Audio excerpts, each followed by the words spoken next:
In this video, we will discuss Accounting 1, Non-Cash, Other Transaction, Receipt Menu. In this menu, you can enter and process the general receipts and cash receipts submitted by your employees or by your CEO.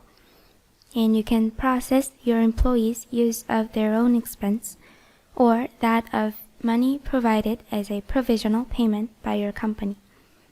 If you look at the input screen, firstly, you can set voucher date field as the date marked on the receipt. And in account code field, you can select an account code for the receipt's purpose of expenditure. So, for instance, if an employee submitted a dinner expense receipt, you can enter employee benefits account. Then, in employee field, enter the employee code who submitted the receipt for settlement. You can click the magnifying glass, and in order to be able to select one from the displayed employee list, you need to set up PIC employee codes in advance. In Accounting 1, set up PIC employee menu.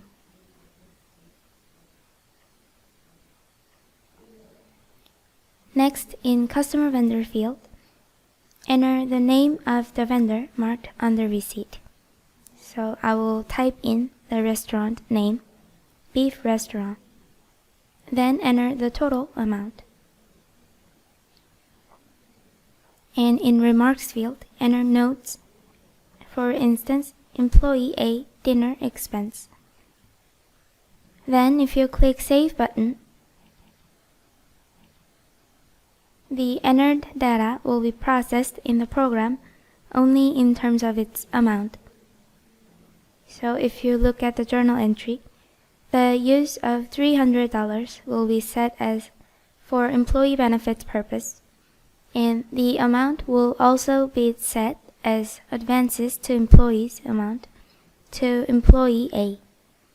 And the journal entry indicates that Employee A's personal expense that has been claimed to your company has been processed as advances to employees amount. And with the journal entry, if you search in Accounting 1, Reports, Fund Statement,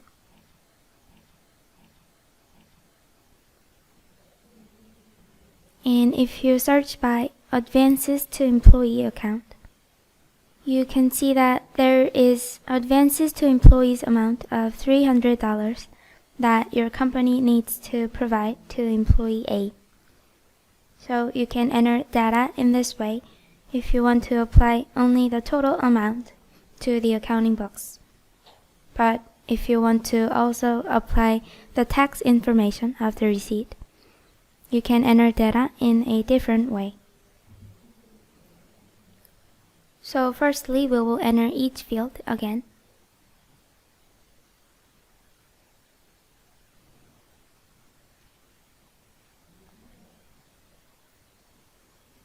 And if you click on the amount field, you will see function button. So if you click the button and click tax button, you will see cash receipt pop-up window. So select the corresponding tax type and 클릭은 안 할 거예요. You can either click load button to apply the data entered in the input screen to the pop-up window, or you can manually enter each field.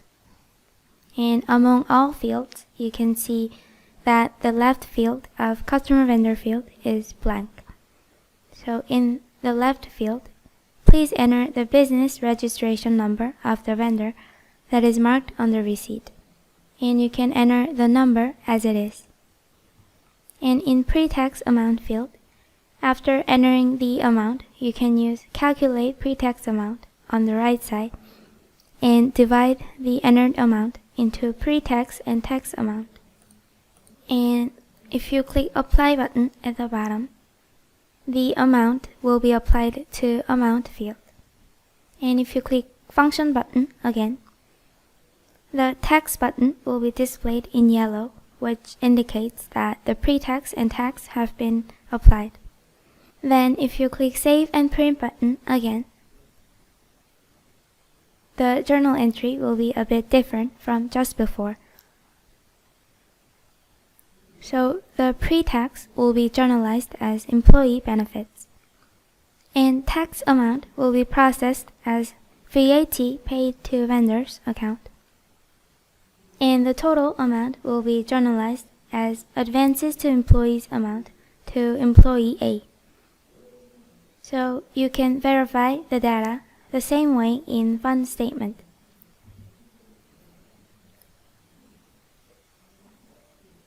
And also, since you've entered tax information, in Sales Purchase Book Report, you can search by the corresponding tax type and view data.